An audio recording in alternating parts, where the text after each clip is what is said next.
has trouble with the snap, and the ball is free.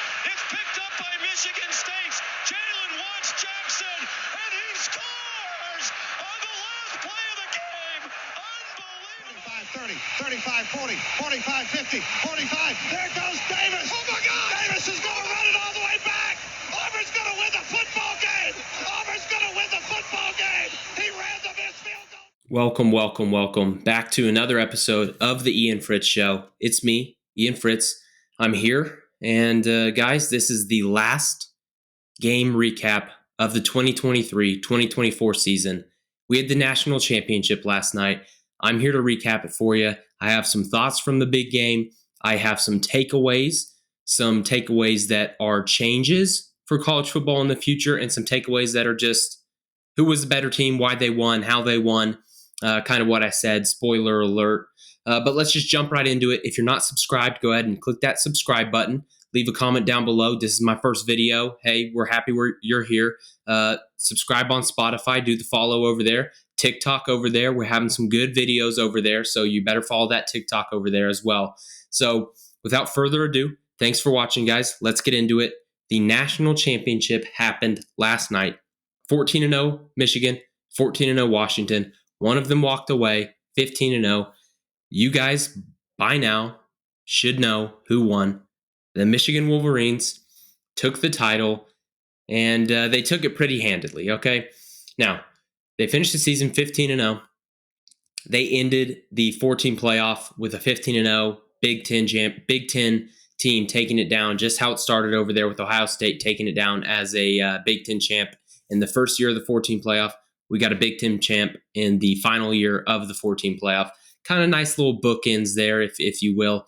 So that's kind of cool. But yeah, congrats to Michigan. They dominated the entire year. They dominated the entire game last night. They were the best team this year by far. And some of you may be upset with me for saying that, but it's true. It's true. You go 15-0, beat everybody you play, and you don't even trail at halftime the entire year. They trailed once in the second half this entire year, and that was last week against Alabama. But to lead every single game you play at halftime, you can't come into the game any better than that, go into the locker room and say, hey, we're not doing what we need to do. You're doing what you need. You're beating the team. Halfway through the game, you've done what you needed to do. They did it every single game this year. Isn't that incredible? They're the first team since the 2001 Miami team to do that, and I think it's kind of incredible. I wasn't even born when Miami did all that. I was 6 months old when Miami did all that, so I'll take that back. The 2001 Miami team, last team to do it. You've got Michigan doing it this time, and a lot of people think that 2001 Miami team is the greatest college football team of all time. Now, I don't think Michigan's going to get that recognition. One, because I don't think the talent is recognized as top tier like that 2001 Miami team was and had. What was it? Something like 15 of their 22 starters or something like that were first round picks in the NFL draft. Michigan's not going to have those type of guys. One, because of the parity in college football, and a lot of the elite guys are spread out through the entire country. They're not as concentrated like they were on that 2001 Miami team. Secondly, because, frankly, Michigan isn't top-tier elite first-round talent across the board. They got some really good dudes, and that's why they went 15-0. That's why they led every game at halftime this year and ended up leading every game at the end of the game. So credit to Michigan. They dominated the entire year. The most dominant team won the championship. Doesn't always happen. You know, an injury here or an injury there can sideline your best guy, and the most dominant team won't always win the national championship. But we got it. We got it this year, and I think it's a testament to Jim Harbaugh and what he's done rebuilding that team up there, I should say, in Ann Arbor, and what will likely be Jim Harbaugh's last game as a Michigan football head coach. I think it will be. That's probably my biggest takeaway, and you could say, how is Michigan not your biggest takeaway? Winning the football game. J.J. McCarthy, best Michigan quarterback of all time. How's that not your biggest takeaway? Well, I gave him his flowers last weekend, okay? So I'm done with J.J. McCarthy being the greatest thing since sliced bread, okay? Jim Harbaugh's not going to be there next year. And if he is, come back to the video and say, you're wrong, Ian. You're wrong. But it's really trending the way where Jim Harbaugh is not going to be there, and what a way to go out. What a way to go out. You can't script it any better. 2020, 2-4. You lose 4 of your 6 games back there in the COVID year. You come back, beat Ohio State the next year, beat Ohio State again in 2022, beat them again this year, win the Big Ten, get to your 3rd straight college football playoff. You finally win a college football playoff game against Alabama in an overtime thriller, and then you go in there and whoop some Washington Husky. That's what you did. Jim Harbaugh. You can't go out on a higher mountain winning the national championship in college football. Now, just a couple things that stood out, and credit to who got these stats on Twitter. But Michigan had 5 turnovers the entire year. That's one hand of turnovers through 15 games. I don't know what the record for least amount of turnovers in a season is, but I would have to believe 5 is up at the top of the list. It's got to be at the top of the list. 4 of those turnovers for Michigan the entire year came in one game. You're thinking, oh, I don't remember them having 4 turnovers against Alabama. That was the best defense they played. I don't think they had 4 turnovers against Iowa. That's a really good defense. Was it 4 turnovers against Ohio State? That's another top 10 defense. No, guys. It was 4 turnovers against Bowling Green. Bowling Green forced 4 turnovers against Michigan. J.J. McCarthy had 3 interceptions that game. Just a bonkers stat.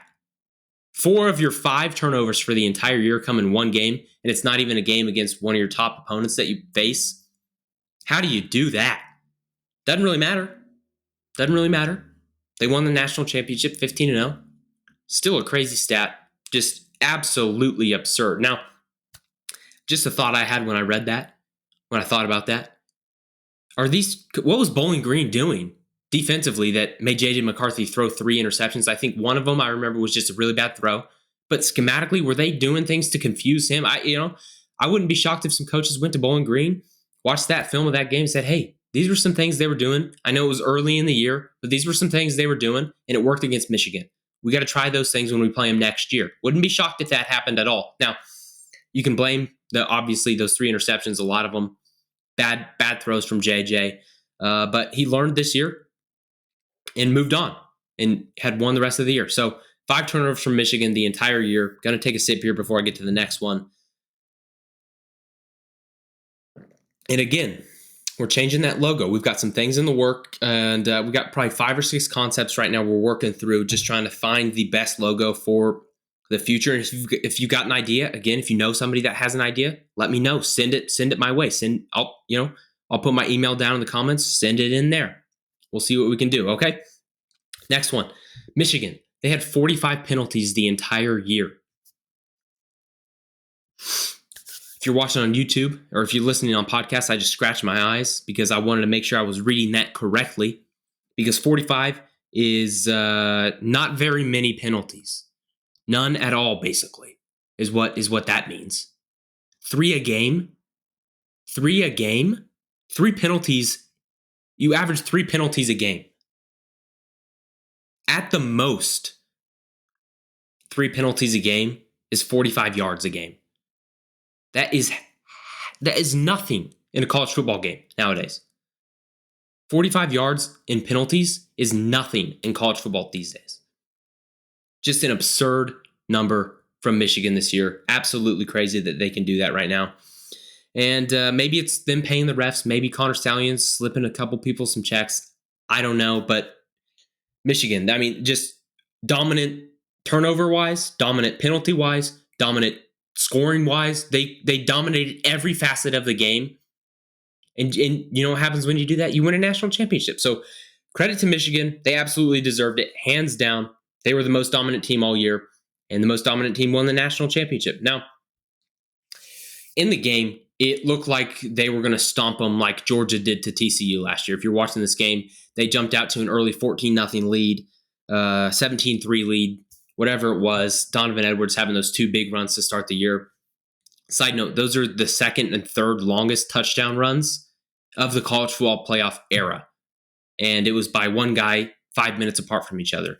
Crazy. So credit to Donovan Edwards. He looked like the Donovan Edwards of last year, but also Washington got some slow dudes on defense. So you're going to have to work on that transfer portal, recruiting. I don't know. Get some faster guys back there on the back end of your defense. And Donovan Edwards just freaky fast. So kind of like Jimmy John's, freaky fast. I'm sorry, Jimmy Johns. I'm sorry I did you like that, comparing you with Subway. That's not a fair comparison at all. You were light years better than Subway. So credit to Jimmy Johns. They do what Donovan Edwards did, freaky fast. Let's get back to the football. So Michigan, they came out there, foot on the gas, shoving it down Washington's throat in the run game.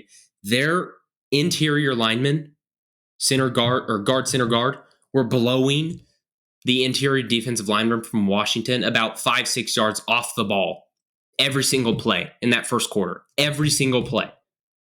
Just 5-6 yards. And then you have Donovan Edwards run for 42. You have Blake Corum run for 57. They were running at will.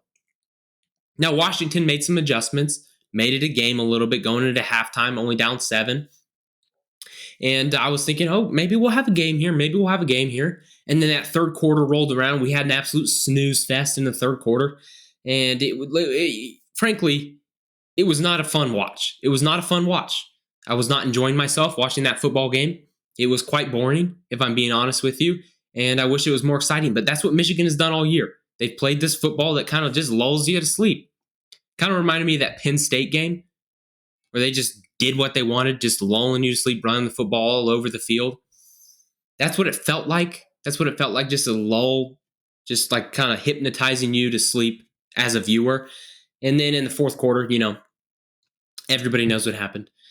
They put the foot on the gas again and pulled away 1 by 21 and just blew them out. And that's what it looked like from the beginning. So they kind of wrote the story and it's like a little sneak peek of what the score is going to be at the end of the game. We'll make it a little interesting just for the sake of viewership. But we'll step on their throats later in the game, and that's what they did. So credit to Michigan once again for blowing out Washington. And frankly, got to say I was wrong on Washington. Now I wasn't confident in the pick. I just thought Washington, they've done it all year. Somehow, some way, they're going to pull it out. They're going to prove the doubters wrong, and they didn't. Now I doubted Michigan the entire year. So what's that say about me? I don't know. But Blake Corum, fantastic game. Almost won me some money, but one of the other bets didn't go so well. So, you win some and you lose some. We were 50%, so dead even on our picks for the national championship game. Can't complain with that. Donovan Edwards was awesome again. Mentioned him earlier. Mason Graham, Will Johnson, Santa Strill. I mean, they just have really good, solid players everywhere on their field. Everywhere. Mason Graham and Will Johnson will be back again for that defense next year. Both true sophomores. Which when they said that last night in the broadcast, I had to sit there, let that marinate for a second. You're going to have your two best defensive players back on the field next year, possibly with a new head coach. I think with the new head coach, as I alluded to earlier, that's what my sources are telling me. And you're like, Ian, you don't have any sources. You got 43 followers. Guys, I have sources. I'm kind of big time. Do you have 43 followers? Never mind. Anyways, Will Johnson, Mason Graham will be back next year for Michigan. That's a guarantee. They can't leave for the NFL. And those are their two pillars on defense. So Michigan wouldn't expect anything different from them next year defensively. And offensively, they're going to have a great offensive line like they normally do. So I'd expect them to be able to reload with their running backs. J.J. McCarthy, yeah, he was good this year, but he's kind of replaceable. Now, he did hold on to the ball, and he did protect the ball. So your quarterback next year is going to have to come in and do that as well. So we'll see quarterback-wise. But Michigan kind of going to have a lot of their pieces for next year, except for quarterback and Blake Corum. So we'll see what Michigan can do next year. But this year, hats off to them. They were the best team in college football this year. No doubt about it. 15-0. Lights out. Congrats, Michigan. You guys deserved it. Round of applause for you guys. Now, I've given my flowers to Michigan. Let's talk about the elephant in the room. That was the Washington Huskies. Going to take a sip here for you podcast folks. Get yourself some water these days, guys. Got to hydrate. Got to stay hydrated in the cold weather. Something you don't always do. When it starts getting cold outside, I tend to do. I start drinking less water. But don't, because you need water. at all parts of the year, all seasons of the year. You need water always. So just your PSA, always drink some water. And now, Washington. What happened last night? And you have a few routes you could take this. Well, Michigan is just that good. They just make everybody play like that. They're just that good. That's what happens when you play Michigan. You could take it. Maybe the game plan wasn't that good offensively from the get-go. Maybe they could have taken the ball to start the game instead of letting Michigan just go down the field, down your throat in 5 minutes to start the game. I wanted Washington. I said it in the preview show. If they won the toss, take the football, get out to a hot start, get some points on the board, let Michigan play from behind. That's what I wanted them to do. They didn't do it, and they lost. Now, I'm not saying that's why they lost, but, can't argue with the facts. Anyways, now, the way I want to take it, you couldn't stop anything in the run game. When you have as many total yards as the opposing team has rushing yards, that's not a recipe for success.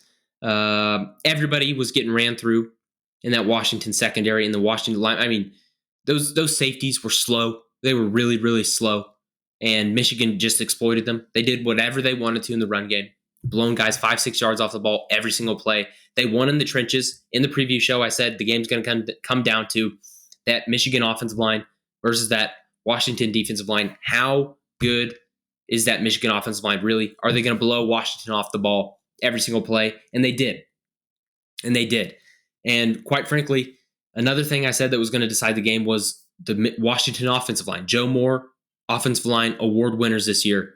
Can they live up to the hype against the best defensive line in the country? What will they do? And I said, quite frankly, I think we're going to get a little bit of a mixed bag. Washington's offensive line is going to win some reps. Michigan's defensive line is going to win some reps. And for the most part, Michigan won the battle, I'd say 85% of the time. Now, they didn't sack him 85% of the time, obviously. They only sacked him one time the entire game.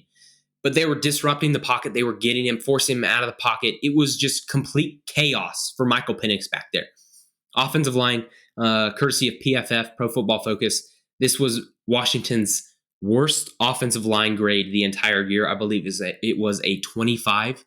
Yes, that's 25 out of 100. And coming from the guys that won the award, that's sad. That's a sad reality to have your worst game of the entire year in the game that you needed it the most. In the game where you needed those guys to perform the best, they didn't.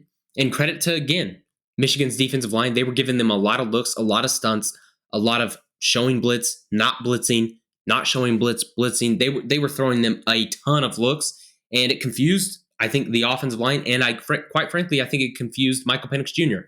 Now, he didn't have his best game of the year, and he had his best game of the year, I think, against Texas last weekend, just dropping footballs in little buckets. That's what he was doing all game last weekend. Last night, he wasn't dropping footballs in the Pacific Ocean. He couldn't hit anything, guys. I believe the first drive of the game, he had a Dunze there in the end zone on 3rd and goal, and then they kicked a field goal afterwards. But he had a Dunze right there. Boom. Hit him. You tie the game 7-7, or you get 14-7, and you have yourselves a ball game. Instead, you're down. You kick a field goal. You lose 4 points there. He missed a Dunze right there. That's a big time play. Later in the game, he had that 4th down right about midfield. You have a Dunze there. Yes, I know Dunze said it was his fault. However, the dude's wide open. You got to put it on him. He is wide open. You got to put it on him. I don't care.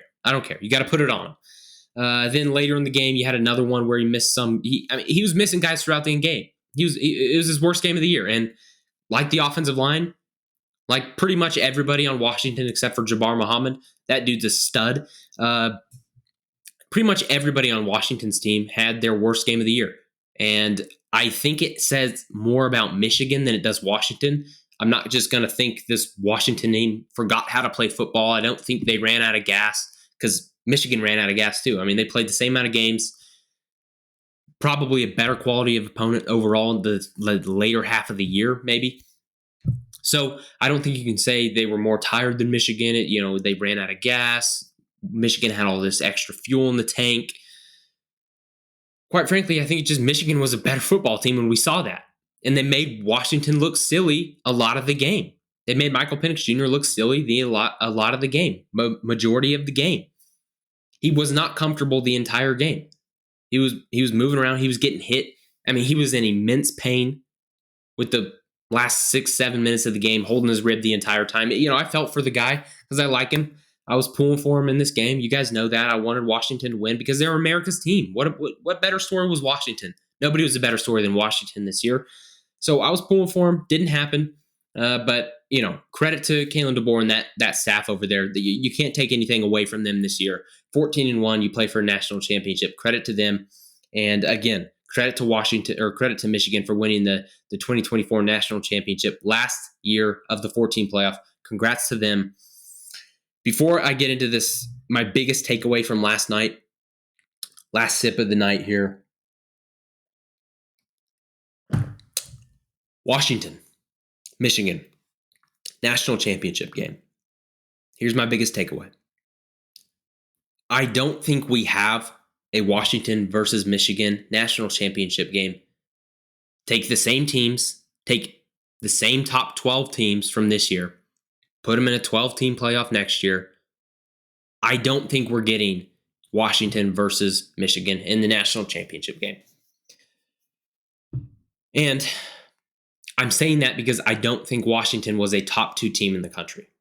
I think Michigan was a top 2 team in the country. I don't think Washington was. Having watched the game,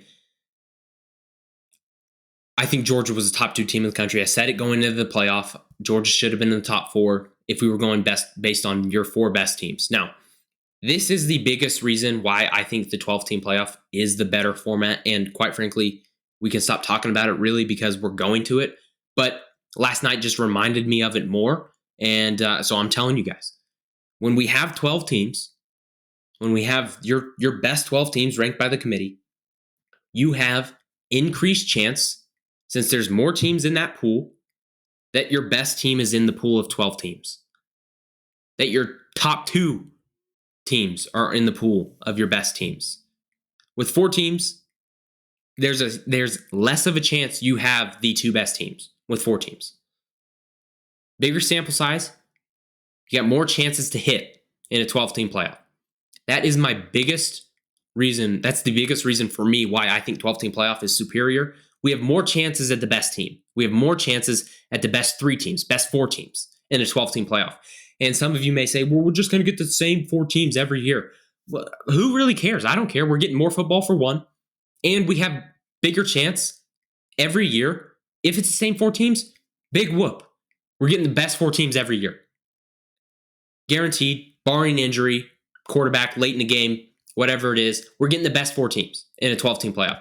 Bigger sample size, more chances to hit on the top 4 teams, top 2 teams, team, best national champion. We have more chances in a 12-team playoff.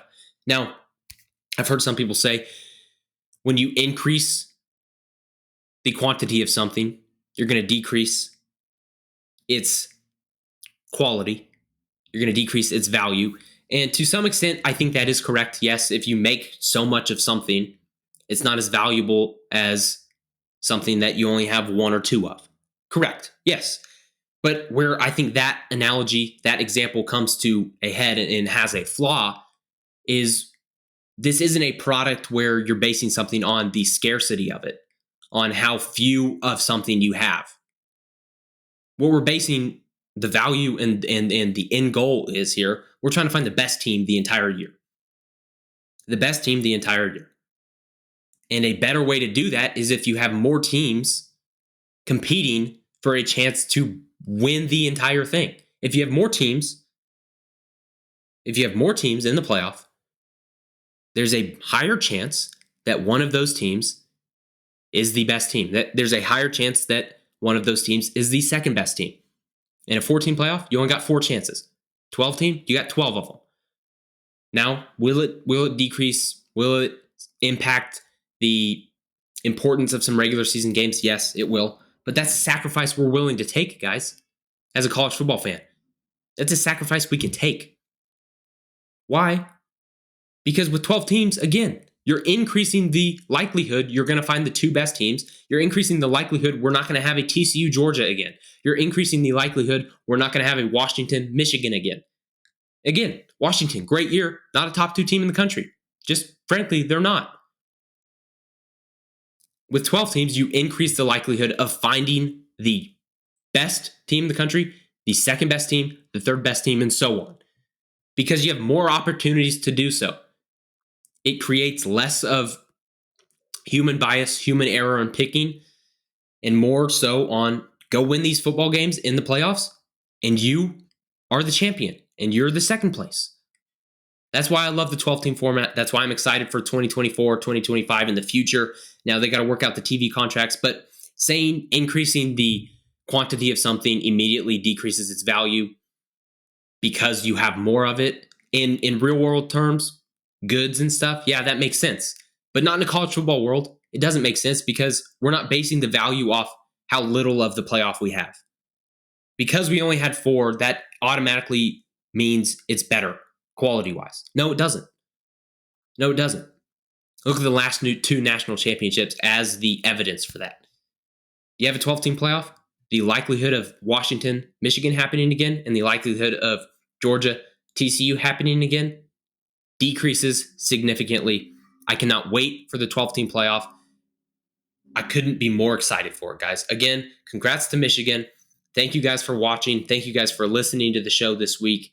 I love you guys. We'll see you in next week's episode. I've got some fun things planned for no more game previews, no more game recaps, obviously, because there are no more games until the 2024 season. So stay tuned for the next episode. And I love you guys. We'll see you there. Bye. Whoa, he has trouble with the snap, and the ball is free. It's picked up by Michigan State's Jalen Jackson, and he scores on the last play of the game. 35, 30, 35, 40, 45, 50, 45. There goes Davis. Oh, my God. Davis is going.